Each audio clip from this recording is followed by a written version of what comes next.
All right, it's been a really good day weather-wise because we have changed our weather pattern. Past couple of weeks, it's been really hot and mostly dry. We've seen spotty late-day showers, but we needed a widespread rain. It's something that we haven't seen in Jackson anyway since about August 13th. That's the last good rain that we had in Jackson. So it's been 5 going on 6 weeks since we've seen this. Today we got it. Now it's mostly over now, but it's been raining for much of the day. Several places in Mississippi picked up several inches of rain today. So this was a day that we needed. Even though it was kind of a dreary, wet day, sometimes you've got to have those to keep everything in balance. All right, let's take a look at what's happening right now. The rain shifting to the east of the front. The front hasn't actually come through yet, so we still have a southwesterly breeze over Mississippi. It's going to be a cloudy, still warm night. Temperatures only dropping into the low 70s.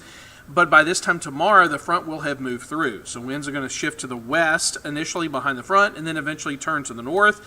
And that's going to dry us out. It's going to bring down the humidity, and the temperatures are going to fall about 5 to 10 degrees on average, which is going to put us close to where we should be in late September going into October. So here's a look at Live IMAX 12. Again, the rain wrapping up, but here's the coverage of rain today. There were a few spots that were missed. Thankfully, though, just a few spots missed. You see north of Meridian, that area there, they didn't get much rain today. Also close to the Gulf Coast, they kind of missed it. And there were a couple other isolated spots that just was very unlucky today, like parts of Scott County.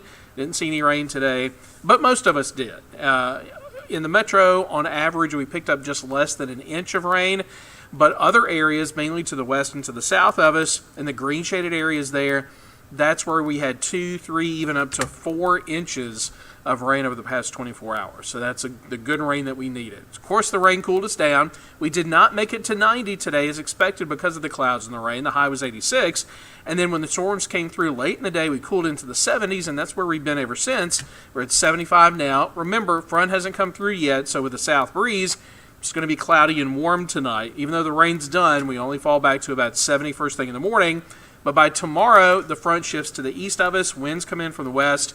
We're going to get some sun back in the afternoon. Temperatures will climb, but only into the lower to mid-80s, about 83 to 85 degrees, and the average high is 86. So for a change, we're going to be a little bit below average. And notice I do have some rain on the map there, and that's because we could see some storms redeveloping along the front in the afternoon tomorrow, but mostly in the Pine Belt and mostly east of Interstate 59. So your high temperatures at or below average for the next 3 days, Thursday, Friday, Saturday. Then we slowly begin to warm up, but I don't think we're going to make it to 90 again for the rest of the month of September. So today's weather maker is the cold front that gave us the rain. Ultimately, though, the weather maker going into the weekend is going to be the high pressure coming in behind the front, and there you see the winds turning back in from the north, which is going to bring down the humidity. Temperature goes down, all good. This last weekend of September is going to be pretty fantastic. All right, here's a look at the next 48 hours. And remember, some storms are going to redevelop to the southeast of us. You see that happening through the day, mostly in the Pine Belt. But then once we get to late Thursday going into Friday, you see how the winds kind of shift off to the north there. Any clouds developing, they're going to move from north to south, and we just don't have any rain. I think we're going to be dry not only for the weekend, but for the rest of the month of September. So severe weather risk is going to be relegated to those southeastern counties tomorrow where those storms redevelop. Again, Hattiesburg and points east and south. Nothing expected here in the metro. So after tomorrow, it's dry again, but this time it's going to be cool and dry. Now, we got a new named storm today. It happened late this afternoon. This is Tropical Storm Umberto. Just to give you some perspective about where this is, these are the islands of the Caribbean right there. So it's just to the northeast of the Caribbean. Now, there's another storm that's coming together in the Caribbean, just to the south of the British Virgin Islands and Puerto Rico. That ultimately could be a little bit more of a threat to the east coast of the U.S. But Umberto, even though it is now forecast to become our third major hurricane of the season, this one, it looks like, is going to pass to the west of Bermuda. Remember, Gabrielle, the storm before this one, turned to the north and moved east of Bermuda. This one is going to do the same thing. It's just going to do it west of the island, but still missing the east coast. Looks like it's going to be a powerful storm, though, at least a Category 3 by next Monday. So here's what's happening out there. Here's Gabrielle. She's accelerating off to the east across the Atlantic, headed for Europe, so no more worries about her. Here's newly named Tropical Storm Umberto, and we just saw where that's going. There's Bermuda right there. And then here is the tropical wave near Puerto Rico in the northeastern Caribbean.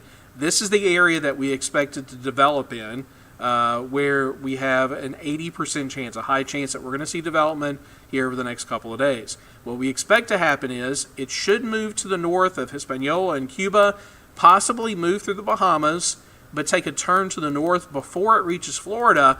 But then ultimately in about 5 to 7 days, it could be targeting the eastern part of the Carolinas, especially North Carolina right there. So if there is a landfall, we think it's going to be from this storm, which likely is going to get the name Imelda, next week in the Carolinas. The bottom line is none of these storms are going to be in the Gulf, so we don't have to worry about any of them. All right, your forecast for tonight, scattered showers. Really, that's done. That's mostly your evening forecast. I really think for the rest of the night, it's just going to be cloudy, maybe a spritz or two of rain. Your low temperature at 71, southwesterly breeze overnight. Your high temperature just 84, with sun coming back in the afternoon, and that 30% chance of rain is mostly southeastern Jackson and early in the day. Once we get past tomorrow, there is no more rain in the 8-day forecast. It's going to be dry again. Temperatures, though, are going to be pleasant, especially over the weekend. Your lows are going to be near 60 over the weekend, highs in the mid-80s, warming into the mid to upper 80s by Sunday, and I think we're going to settle out in the upper 80s for much of next week. But with no storms headed this way, it looks like the first day of the State Fair, which is a week from tomorrow, Thursday, October the 2nd, that looks to be a really good day. It'll be warm, but not too hot, I think, for the beginning of the State Fair. It's already here, folks. It's a week from Thursday. All right, that is it for your update for tonight. Meteorologist Megan Hanna is going to be here first thing in the morning with your next weather update. By the way, tomorrow is Symphony at Sunset, and I'm going to be out there for a live report at 4, 5, and 6 o'clock tomorrow evening. Of course, the concert starts at sunset, of course, which happens now just before 7 p.m., and it's a free concert, so you can go out there, stake out your spot on the grounds of the Cedars to enjoy that free concert from the Mississippi Symphony Orchestra. So one of the best events Jackson has every year, and it happens tomorrow. So why don't you go out and see it? The weather tomorrow night is going to be fantastic. All right, that's going to do it for your update. Again, Megan's going to be here tomorrow morning with your next update. Until then, have a good night.